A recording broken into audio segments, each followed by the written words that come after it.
कहानी है रामपुर गांव की, जहां के मर्द महिलाओं को हमेशा नीचा दिखाने की कोशिश में रहते। अरे अभी तक खाना नहीं आया, क्या मुझे एक और शादी करने की जरूरत है? नहीं जी नहीं, ऐसा मत करना, वरना मैं कहाँ जाऊंगी। खाना लेकर मैं अभी आई जी।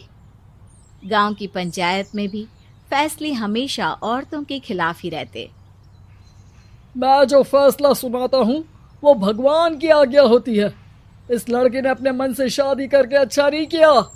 लड़के को घर भेज दो और इसकी शादी इसकी जाति की किसी लड़के से करवा दो, लेकिन ये लड़की, इसे तो गांव के बाहर निकाल दो। नहीं नहीं जमींदार साहब, ये क्या बोल रहे हैं? ऐसा नहीं हो सकता। मेरी बेटी मासूम है, इसे अच्छे बुरे की समझ नहीं है। अरे कहाँ जाएगी ये बेचारी? कहाँ जाएगी? इतनी चिंता है तो पूरे परिवार का गांव निकाला कर देते हैं। बेचारे पूरे बसे बसाए परिवार को गांव छोड़ना पड़ता है। चाहे जो हो, अगर बेटियों को कंट्रोल नहीं कर सकते तो गांव में रहने का कोई मतलब नहीं है। यहाँ औरतों को दब कर रहना होगा। कोई भी अपने हिसाब से कुछ नहीं कर सकता, सब ईश्वर की मर्जी से ही होगा। तभी गांव का एक आदमी दौड़ा दौड़ा आता है। सरपंच साहब, जमींदार साहब, वो कालिया है ना, उसकी बेटी पढ़ने के लिए शहर जा रही है। अच्छा, ये कब हो गया? और कालिया की हिम्मत कैसे हो गई ऐसा करने की? लेकर आओ उसे और उसकी बेटी को। बस फिर क्या था, हाजिर हो जाते हैं कालिया और उसकी बेटी सरपंच के सामने। अरे कालिया, ये क्या सुनने में आ रहा है? बेटी को इंजीनियर बना रहा है तू? और ये बता, गांव में तो स्कूल नहीं है, फिर कहां से इतनी क्लास पास कर गई तेरी बेटी? राधा, जो कि कालिया की बेटी है, उसे लगता है कि सरपंच उसकी तारीफ कर रहे हैं। सरपंच जी, मैंने ऑनलाइन पढ़ाई की है, डिस्टेंस लर्निंग से। सभी में मैंने अच्छे नंबर पाए हैं, जिसे देखते हुए शहर की इंजीनियरिंग कॉलेज में मुझे स्कॉलरशिप मिली है। वाह जी वाह, क्या होती है ये? पहले तो ये बताओ, फिर आगे की बात करते हैं। पूरा गांव राधा की बात सुन रहा था और राधा बोलती जा रही थी। तो ऐसे मैं फ्री में एक अच्छी शिक्षा लेकर गांव में जो कुछ परेशानियां हैं, जैसे बिजली, पानी और इंटरनेट जैसी समस्याओं के लिए काम करूंगी। मैं गांव को शहर से जोड़ने के लिए पुल का निर्माण करवाने का प्रस्ताव रखूंगी।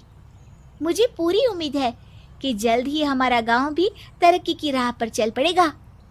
राधा की बात सुनकर सारे गांव वाले ताली बजाने लगते हैं। सरपंच को समझ नहीं आता कि वो क्या करे। चुप रह नादान लड़की, गांव के खिलाफ जाने के लिए तुझे गांव से बेदखल कर दिया जाएगा, वो भी पूरे परिवार के साथ। और हाँ, अगर ठीक से गांव में रहना चाहती है तो ये पढ़ाई लिखाई छोड़ दे। हम तेरे लिए गांव का कोई होनहार लड़का देखेंगे। तभी गांव का एक आदमी बोल पड़ता है। अरे नहीं नहीं सरपंच जी, राधा बिटिया जो बता रही है, अगर वैसा हो जाए तो हम लोगों को पैसा कमाने के लिए बाहर नहीं जाना पड़ेगा। हाँ जी, और ना ही कोसों दूर पानी के लिए भटकना पड़ेगा। हमारे बच्चे भी अच्छी पढ़ाई कर सकेंगे और आगे बढ़ेंगे, ना कि हमारी तरह खेती करते बैठेंगे। क्यों गांव वालों, राधा बिटिया का साथ देना चाहिए ना। सरपंच देखता है कि गांव राधा के साथ है तो वो चुप हो जाता है। वो घर आकर अपने सलाहकार से बात करता है, जो बहुत ही चालाक किस्म का इंसान होता है। अरे सरपंच साहब, आपको बहुत ही होशियारी से काम लेना पड़ेगा। एक बार गांव तरक्की कर गया, यहाँ के बालक पढ़ लिए तो कोई ना पूछेगा आपको। और फिर ये जो बेटा और बेटी है ना आपके, इनको भी आम लोगों की तरह ही जीवन जीना होगा। हाँ, लेकिन करे तो क्या करे? वो ना आप मुझ पर छोड़ दीजिए, बस मैं जैसा बोलूं करते जाइए। अगले रोज सुबह जब गांव वाले सोकर उठते हैं तो राधा के घर के बाहर और साथ ही वो लोग जिन्होंने राधा का सपोर्ट किया था, उनके घर के आगे लाल रंग से कल आऊंगी लिखा होता है। कल आऊंगी, यह क्या होता है? अरे यह तो खून से लिखा है, लगता है कोई भूत प्रेत या चुड़ैल का साया है। चलो सरपंच जी के पास चलते हैं। सभी सरपंच के पास जाकर उसे सारी बात बताते हैं। अरे ये तो बड़ी मुश्किल की बात है। चलो मैं एक बाबा को जानता हूँ, उन्हें बुला लेता हूँ। सरपंच बाबा को लेकर गांव के घर के बाहर जाता है।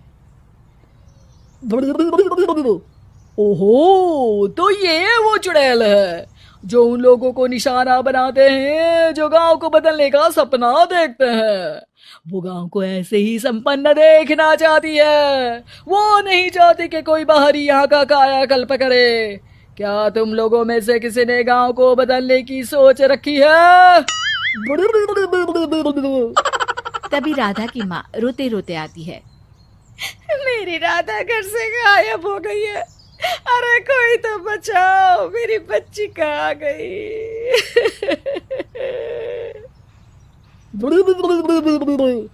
ले गई वो चुड़ैल, तेरी बच्ची को ले गई।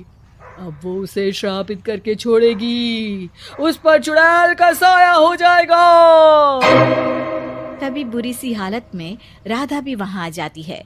उसके बाल चुड़ैल की तरह फैले होते हैं और कपड़ों में खून लगा होता है। सभी राधा को देखकर डर जाते हैं। माँ, पता नहीं मुझे कौन उठा कर ले गया था। अरे दूर दूर हो जा चुड़ैल, अब हम लोग इस गांव में नहीं रुकेंगे। अरे कैसी बातें कर रहे हैं आप? कल तो आप मेरे भरोसे गांव का हुलिया बदलने, अपने बच्चों को पढ़ाने और तरक्की उन्नति की बात कर रहे थे, तो आज क्या हो गया आपको? ये फिर तुम लोगों को बहकाएगी। ये चुड़ैल गांव में आ चुकी है, ऐसे ही ये तुम्हारे घर के बच्चों को भी ले जाएगी। गांव वाले राधा को गांव से बाहर निकाल देते हैं। उसके माँ बाप रोते रहते हैं, लेकिन गांव वाले नहीं मानते। मैं भी अपनी बहन के साथ गांव के बाहर रहूंगा, लेकिन वो पढ़ाई नहीं छोड़ेगी। वहीं सरपंच के घर पर सलाहकार कहता है। देखा, सांप भी मर गया और लाठी भी नहीं टूटी। लेकिन अगले ही दिन सरपंच के घर के बाहर भी वही शब्द लिखे होते हैं। और फिर सरपंच की बीवी कहती है, हमारी बेटी को किसी ने अगवा कर लिया है। तभी राधा का भाई वहां आ जाता है। अरे गांव वालों, मैंने सरपंच जी की बेटी को देखा था। वो चुड़ैल उसे उठाकर ले जा रही थी। अरे क्या मजाक कर रहे हो? नहीं नहीं सरपंच जी, आप नहीं जानते। वो चुड़ैल अब आपकी बेटी में आ जाएगी, जैसे राधा के अंदर आ गई थी। तभी सरपंच की बेटी वैसी ही हालत में वहां आती है जैसे राधा आई थी। पापा, पता नहीं कैसे मैं गायब हो गई थी। चुड़ैल, इसके अंदर भी चुड़ैल का साया है, मारो इसे। अरे नहीं नहीं, इसे भी राधा के पास गांव के बाहर ही भेज दो। अरे चुप रहो, मेरी बेटी कहीं नहीं जाएगी और चुड़ैल बुड़ैल कुछ नहीं होता है। अरे कैसे बात कर रहे हो सरपंच जी? आप तो बोल रहे थे कि आपका फैसला भगवान का ज्ञान होता है, तो अपने पर बात आई तो अब आप ऐसे बोल रहे हैं। अरे ना ना ना, आपको अपनी बेटी को त्यागना ही होगा। अरे बुलाओ बाबा को।